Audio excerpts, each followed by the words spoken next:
Nasi Padang paling sedap dekat Terengganu, episod 3.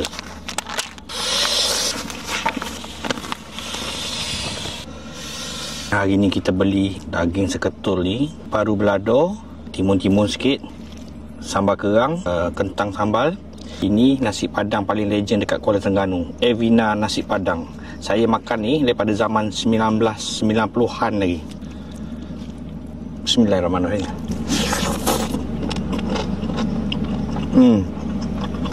Walaupun hampir 30 tahun makan, rasa dia tetap sama.